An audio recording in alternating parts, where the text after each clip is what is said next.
namaan ajandama waan biraa banadhu malee no wallahi billahi anin beeytaa ga sikaba julle በጣም itti sikaba ja respect si qaba garuu waan akkana hin hubanne malee hin hubanne ati haasawa jibbaati jedhe haasaa akkanaa dhiisisa namni waan kanaallee kaasu hin jiru jedhe gabaabsi ofumaa yoo kaaste malee namni waan kanaa kaasu hin jiru kun haasawa jibbaati nummoo shabaabne kaasanii amma hin kaasanii akka tasaa gaduma gasti jiru na ergite irraa fuudhe namni ajandaa fedha wallahi daqiiqaa 5 keessa nama 300 daqiiqaa 5 mujaa keessa meela Jibbiin turreen daqiiqaa 5 keessa namni 300 maal soda soqa uummanni bakka dabbaramee xafashamee gara naa garas TikTok walii gad onni jedhu wooma kana sirra soqa malee qumna garii ta'ee miti daawwaan meeqa ka godhamu asirratti wanni nama gorsu meeqa ka jiru nama 2 nama 3tu jala ta'a daqiiqaa 5 keessa namni 300 maal godha nama jala akka waan paarlaamaa kana wanti tu bayee fi bare waan akkana kana barbaada namni si jamma ati dhaqii belleesse dhiifama jedhiin biraa bahi beekiyat bahi beekaatuma dhiifama jedhanii biraa baa maal jechu lakki irra dhibaa akkasiisan gongumanniin as tanaaggadwan ati dhaqii belleesse waan belleessaa itti qabu dhiifama sirriitti dhiifama gaafadha an osoo isin dhugaa qabdanii dhuftee ogaa ijoolleen sun waa wayii nu tarabaa jiraattee an deemee ijoollee san dhiifama jedheeni na aartanii hin na aarsan iyyuu of taazab waan itti dalagu waan wanni irratti immoo deebi'ee hin jedhamu. Ilma namaa sodaadhaaf jecha maaliidhaaf jecha irra darbaaf jecha waan akkanaa kanan gootu dhugaan dhugaa. Akkasii ati dhugaa tan deebi'ee? Isa anaa namni dhugaa argu si wajjin jira beekta fata wallahi namni dhugaa wajjin jira haa hiikanii dhiisuun dhugaa dubbaman namaa galcha akkasi wallahi ati akka biraa nagaa qabdu irraa bahuuf nagaa wallahi ayyee ishii baay'ee qara kun qaba ishii thank you galata fooloo naa deebisi ayyaa abshir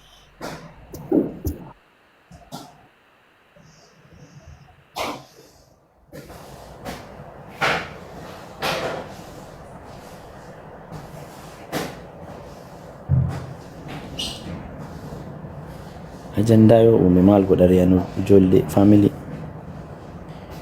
ma waan gaariin eddi oromoon qara waan gaarii yoo isin jedhu namaan ajandama waan biraa banadhu malee no wallahi billahi anin beeytaa ga sikaba julle በጣም itti sikaba ja respect si qaba garuu waan akkana hin hubanne malee hin hubanne ati haasawa jibbaati jedhe haasaa akkanaa dhiisisa namni waan kanaallee kaasu hin jiru jedhe gabaabsi ofumaa yoo kaaste malee namni waan kanaa kaasu hin jiru kun haasawa jibbaati nummoo shabaabni aga dandeenyeen jaalaluma ka oofnu malee waa'ee jibbaa kana irraa hin kaafnu inuma dhiisisuma gabaabsi namni waan kanaallee kaasu hin jiru namni waan kanaallee haasa'u hin jiru irrumaa cufi wanni aarsi wallahi billahi jawaadhu እንግዲህ አኡዝ ቢላህ dhageesse astaghfirullah ilaahi nu qabatte kinu ajandaan duriyyee nama kinu caafii nu qabattee amma kanaan alaaki fakum hasuftanii dhabaatanii fatiin ofiin nama oofumu nama wayi wanniin oofumu moo nama miidiyaa irraa dalagatee galu wayiiti gaarii namaa yaaduun ammallee already abbaan feeti waan feeti hoo jedhee already gaarii yaaduun wanni nama miidhu takkan jiru ana ooftanam amma ol seente milyoon tuni ol seente push godha waa irraa fayyadama irraa bitadha yoo jedhe min chiggiraan dhuftu maali rakkoon isaa inti astaghfirullah ilazim ummati ajandaa jaalati wallahi lazim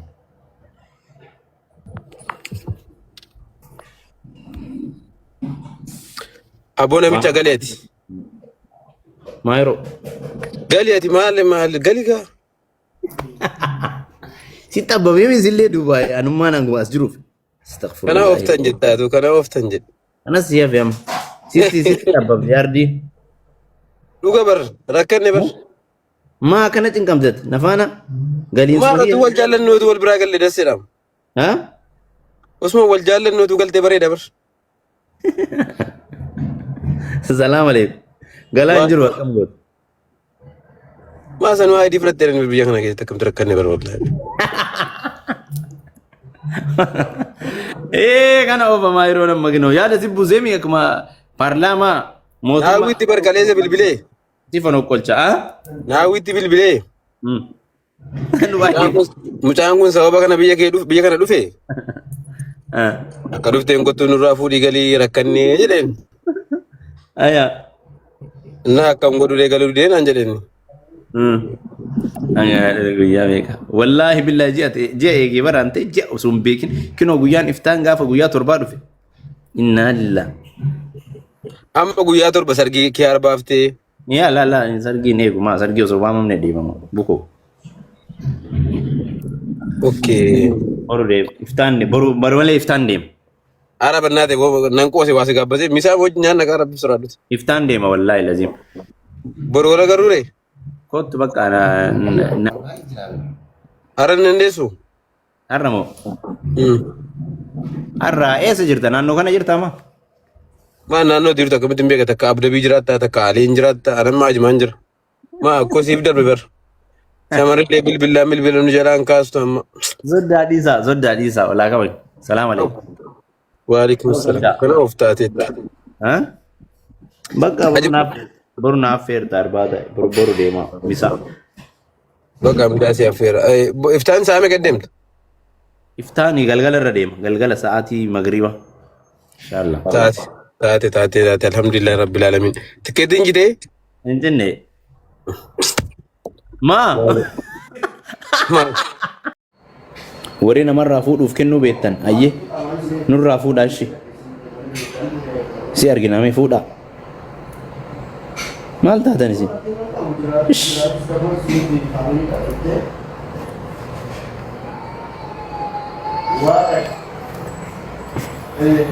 Ijoollee waa'ee waan barana irraa cufaati. Ijoollee Bahareenii jirtan kottaa ol siseenaa.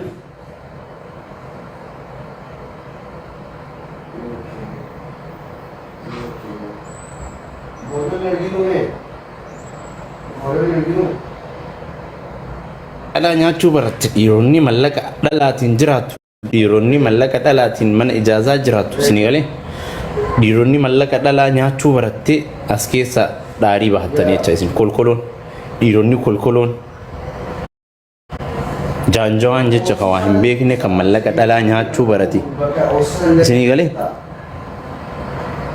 Ka yookaaniif kara ittiin dubbattu dhabde hizdiin hinaaffaan dhukkees irraa kaasaa jirtu chaansii akkanaa tanaaf fayyadame. Ka gabbaatee mallaqa daladdee jijjiiramtee akka ilma dhiiraa gabbaatee daratiin affaatee jiraachuu hin dandeenye bukoo leebaan dhalaa mallaqa dhalaa mallaqa shamaraa nyaachuu baratte sii galee araadaan ciisiin asiin chaansii tannee argatanii jecha isin haasa'uudhaaf. Gabaree ulla.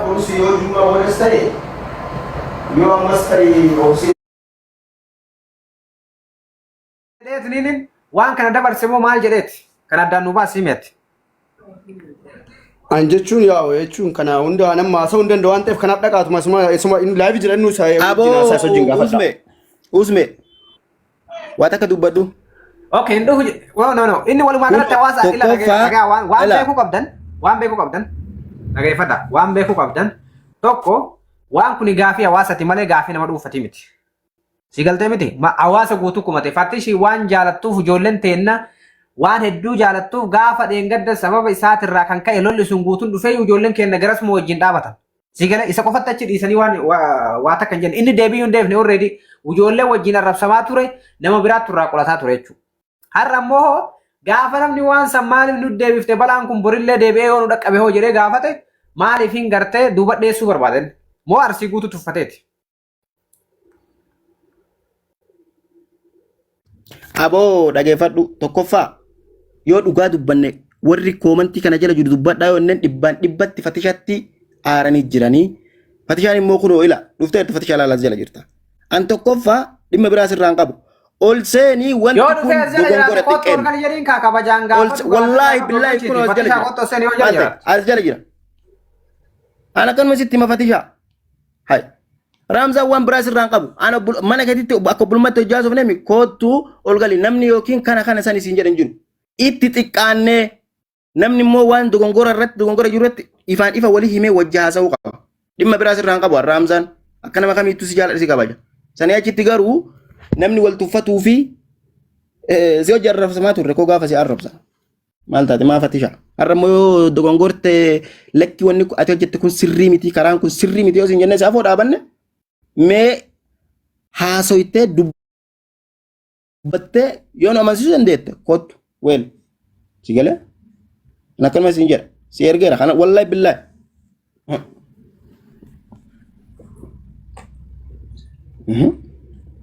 maa jechuudha.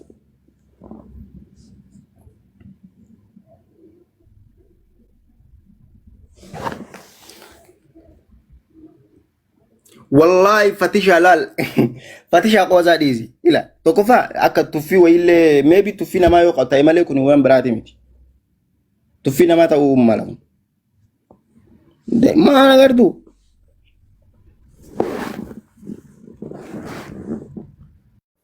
yaadan teennee walii himnee wal gorsinee dhugaa jirtu waan sirraa komate qabaramsallee waan hawaasni kunillee si gaafate bakka takkatti walii qabee si gaafatuu deema farsan waan ijoolleen keenya irraa miira keessa galan jechuudha. Ati immoo waan kana dalaydeef uf ibsitee karaa nagayaatiin isin lamaanuu nagaa addaan bobbaafna. Balaan biraa jidduu kanatti dhalatee wal xiqqeessuu fi walarra.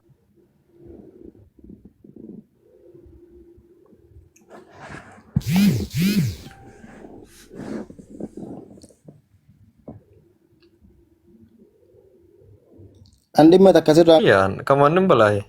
Si jaaladha.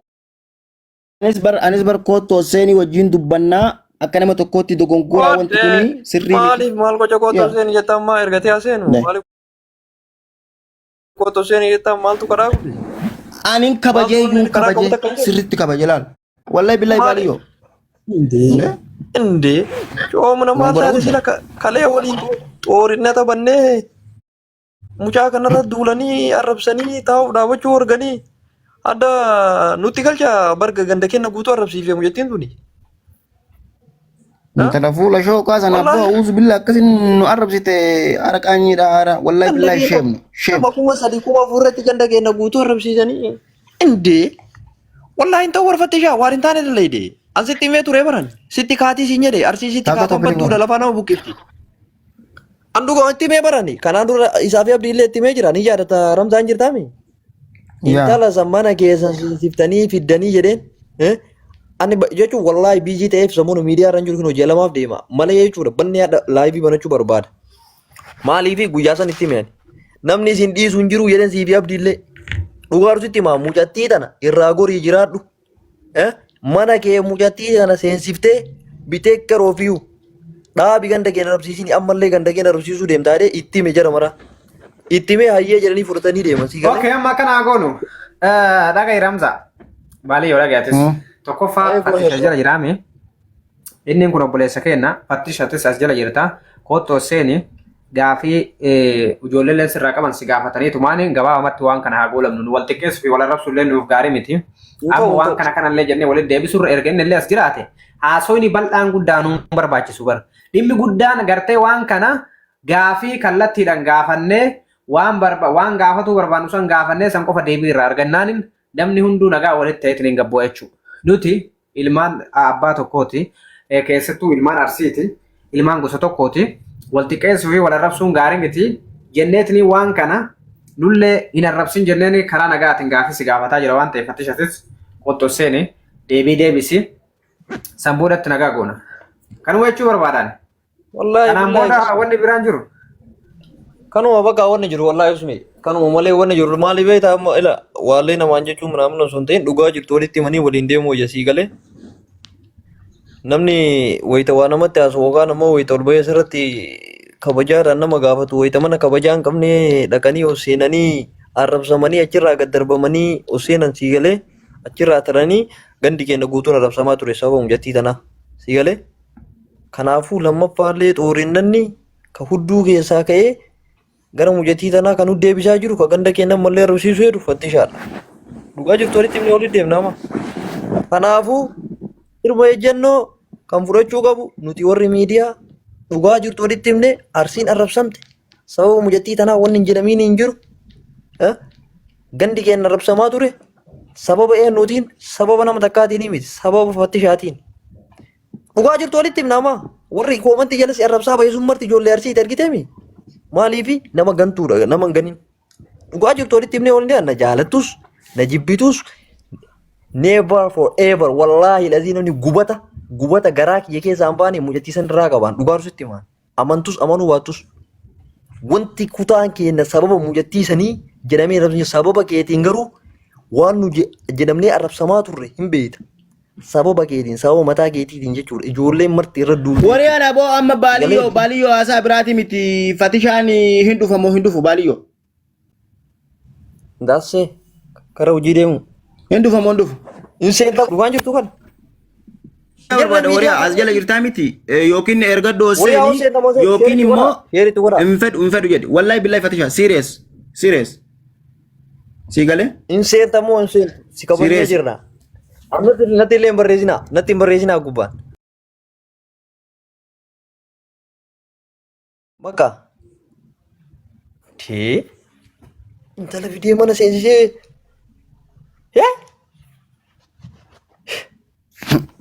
Surree sirraa hiiteen intala beektaa garuu. Warri koomantiillee kabalaa buuftan jirtudha. Ammuma koomantiin waan itti himattan itti himadha. Wallahi billahi fatishaa wal lollaan akkanuma sitti himan. Ana akka obboleessa tokkotti kootuutiin wajjin dubbannaa siin jedhee miti garuu.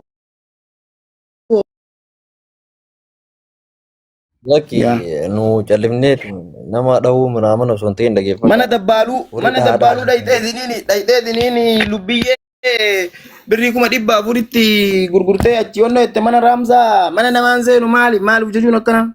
Fattishaan dhufta mun dhufta. Aboo as jala jira itti himi baaliyyoo mootii qabdaa miga seen ilaali ol harkisi waan kan.